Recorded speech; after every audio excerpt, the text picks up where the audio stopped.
ನಿನ್ನೆ ತಾನೇ ದೆಹಲಿಯಿಂದ ವಾಪಸ್ಸಾಗಿರುವ ಡಿ.ಕೆ. ಶಿವಕುಮಾರ್ ನಿರಾಳರಾದಂತಿದೆ. ಪ್ರಯತ್ನ ವಿಫಲವಾದರೂ ಪ್ರಾರ್ಥನೆ ವಿಫಲ ಆಗಲ್ಲ ಅನ್ನೋ ಡಿ.ಸಿ.ಎಂ ಹೇಳಿಕೆಗೆ ಕೊನೆಗೂ ಫಲ ಸಿಕ್ಕಂತೆ ಕಾಣ್ತಾ ಇದೆ. ಆದರೆ ಈ ನಡುವೆ ಸಿಎಂ ಡಿ.ಸಿ.ಎಂ ಬಣಗಳ ಬಡಿದಾಟ ಹಾದಿ ಬೀದಿ ರಂಪಾಟದಂತಾಗಿದೆ.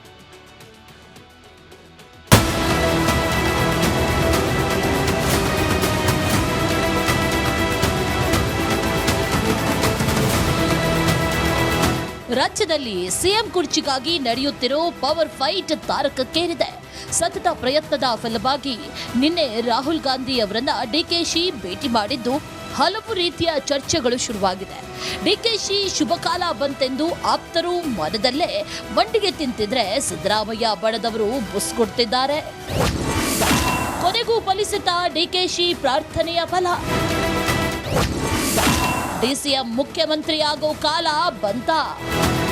ನಿನ್ನೆ ದೆಹಲಿಯಿಂದ ವಾಪಸ್ಸಾದ ಬಳಿಕ ಡಿ.ಕೆ. ಶಿವಕುಮಾರ್ ನಡೆ ಭಾರಿ ಕುತೂಹಲ ಮೂಡಿಸಿದೆ. ದೆಹಲಿಯಿಂದ ವಾಪಸ್ ಆಗ್ತಿದ್ದಂತೆ ಡಿಕೆಶಿ ಅಜ್ಜಯ್ಯನ ಮೊರೆ ಹೋಗಿದ್ದಾರೆ.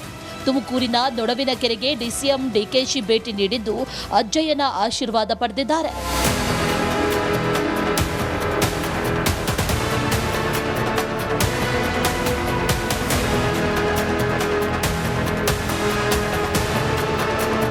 ಡಿ.ಕೆ. ಶಿವಕುಮಾರ್ ರಾಹುಲ್ ಗಾಂಧಿ ಅವರನ್ನ ಭೇಟಿ ಆಗ್ತಿದ್ದಂತೆ ಕಾಂಗ್ರೆಸ್ನಲ್ಲಿ ಪಟ್ಟದ ಫೈಟ್ ಹೇಳಿಕೆಗೂ ವೇಗ ಸಿಕ್ಕಿದೆ. ಡಿ.ಕೆ. ಶಿವಕುಮಾರ್ ಸಿಎಂ ಆಗಬೇಕು ಅನ್ನೋದು ನಮ್ಮೆಲ್ಲರ ಬಯಕೆ ಅಂತ ಪರಿಷತ್ ಸದಸ್ಯ ಚನ್ನರಾಜ ಹಟ್ಟಿಹೊಳಿ ಹೇಳಿಕೆ ನೀಡಿದ್ರು. ಸಿದ್ದರಾಮಯ್ಯ ಬಣದ ಕೋಪಕ್ಕೆ ಇದು ಕಾರಣವಾಗಿದೆ. ನಮ್ಮ ನಾಯಕರು ಯಾವತ್ತೂ ಹೇಳ್ತಾ ಇದ್ರು ಶುಭಗಳಿಗೆ ಬರಬೇಕಂತ, ಶುಭಗಳಿಗೆ ಶುಭ ಸಂದರ್ಭ ಶುಭ ಕಾಲ ಬರಬೇಕು. ಆ ಸಮಯ ಹತ್ತಿರ ಬಂದಿದೆ ಅಂತ ನಮಗೆ ಅನಿಸುತ್ತೆ. ಇವತ್ತು ದೆಹಲಿಯಲ್ಲಿ ನಮ್ಮ ನಾಯಕರಾದಂಥ ಡಿ.ಕೆ. ಶಿವಕುಮಾರ್ ಅವರು ವರಿಷ್ಠರನ್ನ ಭೇಟಿಯಾಗಿದ್ದಾರೆ. ಸುಮಾರು ರಾಜಕೀಯ ಚರ್ಚೆಗಳಾಗಿದ್ದಾವೆ. ಅವರು ಎಷ್ಟರ ಮಟ್ಟಿಗೆ ನಮ್ಮ AICC ಅಧ್ಯಕ್ಷರು ಹೇಳಿದ್ದಾರೆ ಅಂದರೆ ಬಾಯಿ ಮುಚ್ಕೊಂಡು ಸುಮ್ಮನೆ ಇರಿ ಅಂತ ಹೇಳಿದ್ದಾರೆ. ಅದಕ್ಕಿಂತ ಕಠಿಣವಾಗಿ ಹೇಳೋದಕ್ಕೆ AICC ಅಧ್ಯಕ್ಷರಿಗೆ ಆಗೋದಿಲ್ಲ. ಅಷ್ಟಾದರೂ ಕೂಡ ನಮ್ಮಲ್ಲಿ ಶಾಸಕರಾಗಲಿ ಮತ್ತು ಮುಖಂಡರುಗಳಾಗಲಿ ಪದೇ ಪದೇ ಅದರ ಬಗ್ಗೆ ಮಾತನಾಡ್ತಕ್ಕಂಥದ್ದು ಸರಿ ಕಾಣಿಸೋದಿಲ್ಲ. ಡಿಕೆಶಿ ಸಿದ್ದರಾಮಯ್ಯ ನಡುವಿನ ಒಪ್ಪಂದದ ಬಗ್ಗೆ ಹಿರಿಯ ಸಚಿವ ಮುನಿಯಪ್ಪ ಮಾತಾಡಿದ್ದು, ಅವರಿಬ್ಬರು ಏನೋ ಮಾತಾಡಿಕೊಂಡಿದ್ದಾರೆ, ಅದನ್ನ ಅವರಿಬ್ಬರೇ ಬಗೆಹರಿಸಿಕೊಳ್ಳಲಿ ಅಂತ ಸಲಹೆ ನೀಡಿದ್ದಾರೆ. ಸಿದ್ದರಾಮಯ್ಯ ಒಳ್ಳೆ ಕೆಲಸ ಮಾಡ್ತಾರೆ, ಒಳ್ಳೆ ಬಡ್ಜೆಟ್ ಕೊಡ್ತಾರೆ, ಸಾರ್ವಜನಿಕರಿಗೆ ಹಿತದೃಷ್ಟಿಯಿಂದ ಕೆಲಸ ಮಾಡಿ 17ನೇ ಬಡ್ಜೆಟ್ ಅನ್ನು ಕೂಡ ಪ್ರೆಸೆಂಟ್ ಮಾಡ್ತಾ ಇದ್ದಾರೆ. ಅವರು ಈ ರಾಜಕೀಯವಾಗಿ ಬದಲಾವಣೆಗಳ ವಿಷಯಗಳನ್ನು ನಮ್ಮ ಮಟ್ಟದಲ್ಲಿಲ್ಲ, ಅದು ಹೈಕಮಾಂಡ್ ಇದೆ. ಹೈಕಮಾಂಡ್ ಏನು ತೀರ್ಮಾನ ಮಾಡೋದಕ್ಕೆ ಅವರು ಹೇಳಿದ್ದಾರೆ. ಹೈಕಮಾಂಡ್ ಬದ್ಧವಾಗಿರ್ತೀನಿ ಅಂತ ಹೇಳಿದಾಗ ಅದನ್ನ ಯಾರು ಪ್ರಶ್ನೆ ಮಾಡೋ ಅವಶ್ಯಕತೆನೇ ಇಲ್ಲ. ಹೈಕಮಾಂಡ್ ತೀರ್ಮಾನ ಮಾಡಬೇಕು. ಅವ್ರೇನು ಮಾತಾಡಿದ್ರೆ ನಮಗೂ ಗೊತ್ತಿಲ್ಲ, ಅವರಿಬ್ಬರಿಗೆ ಗೊತ್ತಿದೆ, ಅವರೇ ಬಗೆಹರಿಸಿಕೊಳ್ಳಿ. ಮುನಿಯಪ್ಪನವರು ಸಿಎಂ ಡಿಸಿಎಂಗೆ ಸಲಹೆ ಕೊಟ್ರೆ ಮತ್ತೊಬ್ಬ ಹಿರಿಯ ಸಚಿವ ರಾಮಲಿಂಗಾರೆಡ್ಡಿ ಸೇಫ್ ಗೇಮ್ಗೆ ಮುಂದಾದ್ರು. ನಾನು ಏನೇ ಮಾತಾಡಿದ್ರು ಪಕ್ಷಕ್ಕೆ ಹಾನಿಯಾಗುತ್ತೆ, ಹೀಗಾಗಿ ನಾನು ಏನೂ ಮಾತಾಡಲ್ಲ ಅಂದ್ರು. ರಿಯಾಕ್ಷನ್ ಆ ರೀತಿ ಎಲ್ಲ ಮಾತಾಡಬಾರ್ದು. ನಾವು ಏನೇ ಮಾತಾಡಿದ್ರು ಪಕ್ಷಕ್ಕೆ ಹಾನಿ ಆಗುತ್ತೆ, ಅದರಿಂದ ಮಾತಾಡಲ್ಲ. ಆಸೆ ಪಟ್ಟಿದ್ದೆಲ್ಲ ಆಗುತ್ತಾ? ಈ ನೀವು ಏನೇನೋ ಆಸೆ ಪಟ್ಟಿರ್ತೀರ ಆಗುತ್ತಾ? ಈಗ ನೀವು ಮೂಲ ಕಾಂಗ್ರೆಸ್ಸಿಗವರು.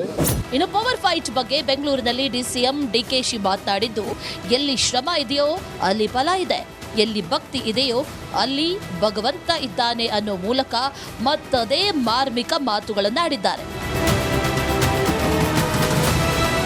Political bureau, republic Kannada. ನಿನ್ನೆ ತಾನೇ ದೆಹಲಿಯಿಂದ ವಾಪಸ್ಸಾಗಿರುವ ಡಿ.ಕೆ. ಶಿವಕುಮಾರ್ ನಿರಾಳರಾದಂತಿದೆ.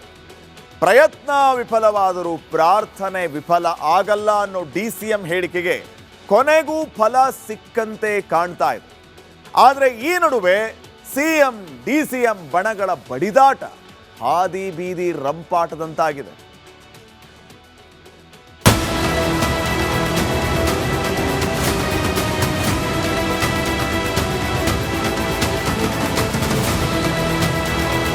ರಾಜ್ಯದಲ್ಲಿ ಸಿಎಂ ಕುರ್ಚಿಗಾಗಿ ನಡೆಯುತ್ತಿರೋ ಪವರ್ ಫೈಟ್ ತಾರಕಕ್ಕೇರಿದೆ. ಸತತ ಪ್ರಯತ್ನದ ಫಲವಾಗಿ ನಿನ್ನೆ ರಾಹುಲ್ ಗಾಂಧಿ ಅವರನ್ನ ಡಿಕೆಶಿ ಭೇಟಿ ಮಾಡಿದ್ದು ಹಲವು ರೀತಿಯ ಚರ್ಚೆಗಳು ಶುರುವಾಗಿದೆ. ಡಿಕೆಶಿ ಶುಭಕಾಲ ಬಂತೆಂದು ಆಪ್ತರು ಮನದಲ್ಲೇ ಬಂಡಿಗೆ ತಿಂತಿದ್ರೆ ಸಿದ್ದರಾಮಯ್ಯ ಬಣದವರು ಬುಸ್ ಕೊಡ್ತಿದ್ದಾರೆ.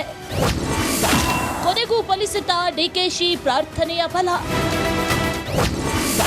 ಡಿಸಿಎಂ ಮುಖ್ಯಮಂತ್ರಿ ಆಗೋ ಕಾಲ ಬಂತ. ನಿನ್ನೆ ದೆಹಲಿಯಿಂದ ವಾಪಸ್ಸಾದ ಬಳಿಕ ಡಿಕೆ ಶಿವಕುಮಾರ್ ನಡೆ ಭಾರಿ ಕುತೂಹಲ ಮೂಡಿಸಿದೆ. ದೆಹಲಿಯಿಂದ ವಾಪಸ್ ಆಗ್ತಿದ್ದಂತೆ ಡಿಕೆಶಿ ಅಜ್ಜಯ್ಯನ ಮೊರೆ ಹೋಗಿದ್ದಾರೆ. ತುಮಕೂರಿನ ನೊಡವಿನ ಕೆರೆಗೆ ಡಿಸಿಎಂ ಡಿಕೆಶಿ ಭೇಟಿ ನೀಡಿದ್ದು ಅಜ್ಜಯ್ಯನ ಆಶೀರ್ವಾದ ಪಡೆದಿದ್ದಾರೆ.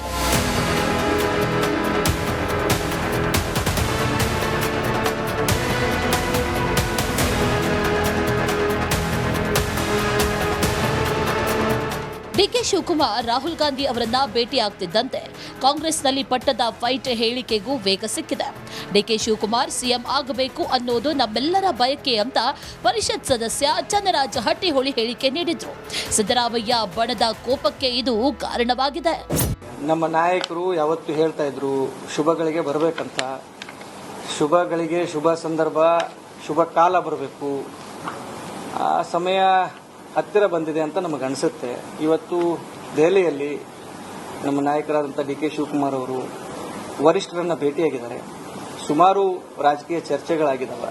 ಅವರು ಎಷ್ಟರ ಮಟ್ಟಿಗೆ ನಮ್ಮ AICC ಅಧ್ಯಕ್ಷರು ಹೇಳಿದ್ದಾರೆ ಅಂದರೆ ಬಾಯಿ ಮುಚ್ಕೊಂಡು ಸುಮ್ಮನೆ ಇರಿ ಅಂತ ಹೇಳಿದ್ದಾರೆ.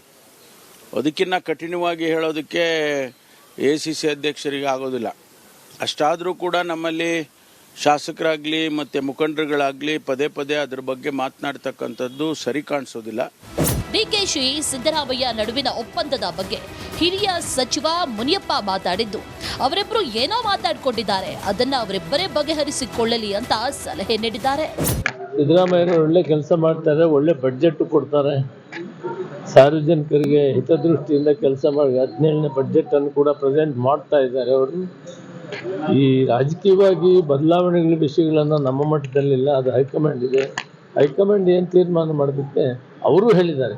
ಹೈಕಮಾಂಡ್ ಬದ್ಧವಾಗಿರ್ತೀನಿ ಅಂತ ಹೇಳಿದಾಗ ಅದನ್ನ ಯಾರು ಪ್ರಶ್ನೆ ಮಾಡೋ ಅವಶ್ಯಕತೆನೇ ಇಲ್ಲ. ಹೈಕಮಾಂಡ್ ತೀರ್ಮಾನ ಮಾಡಬೇಕು. ಅವ್ರೇನು ಮಾತಾಡಿದ್ರೆ ನಮಗೂ ಗೊತ್ತಿಲ್ಲ, ಅವರಿಬ್ಬರಿಗೆ ಗೊತ್ತಿದೆ, ಅವರೇ ಬಗೆಹರಿಸ್ಕೊಳ್ಳಿ. ಮುನಿಯಪ್ಪನವರು ಸಿಎಂ ಡಿಸಿಎಂಗೆ ಸಲಹೆ ಕೊಟ್ರೆ ಮತ್ತೊಬ್ಬ ಹಿರಿಯ ಸಚಿವ ರಾಮಲಿಂಗಾರೆಡ್ಡಿ ಸೇಫ್ ಗೇಮ್ಗೆ ಮುಂದಾದ್ರು. ನಾನು ಏನೇ ಮಾತಾಡಿದ್ರು ಪಕ್ಷಕ್ಕೆ ಹಾನಿಯಾಗುತ್ತೆ, ಹೀಗಾಗಿ ನಾನು ಏನೂ ಮಾತಾಡಲ್ಲ ಅಂದ್ರು. ರಿಯಾಕ್ಷನ್ ಆ ರೀತಿ ಎಲ್ಲ ಮಾತಾಡಬಾರ್ದು. ನಾವು ಏನೇ ಮಾತಾಡಿದ್ರು ಪಕ್ಷಕ್ಕೆ ಹಾನಿ ಆಗುತ್ತೆ, ಅದರಿಂದ ಮಾತಾಡಲ್ಲ. ಆಸೆ ಪಟ್ಟಿದ್ದೆಲ್ಲ ಆಗುತ್ತಾ? ಈ ನೀವು ಏನೇನೋ ಆಸೆ ಪಟ್ಟಿರ್ತೀರ ಆಗುತ್ತಾ? ಈಗ ನೀವು ಮೂಲ ಕಾಂಗ್ರೆಸ್ಸಿಗವರು. ಇನ್ನು ಪವರ್ ಫೈಟ್ ಬಗ್ಗೆ ಬೆಂಗಳೂರಿನಲ್ಲಿ ಡಿಸಿಎಂ ಡಿಕೆಶಿ ಮಾತನಾಡಿದ್ದು, ಎಲ್ಲಿ ಶ್ರಮ ಇದೆಯೋ ಅಲ್ಲಿ ಫಲ ಇದೆ, ಎಲ್ಲಿ ಭಕ್ತಿ ಇದೆಯೋ ಅಲ್ಲಿ ಭಗವಂತ ಇದ್ದಾನೆ ಅನ್ನೋ ಮೂಲಕ ಮತ್ತದೇ ಮಾರ್ಮಿಕ ಮಾತುಗಳನ್ನಾಡಿದ್ದಾರೆ. Political bureau, republic Kannada.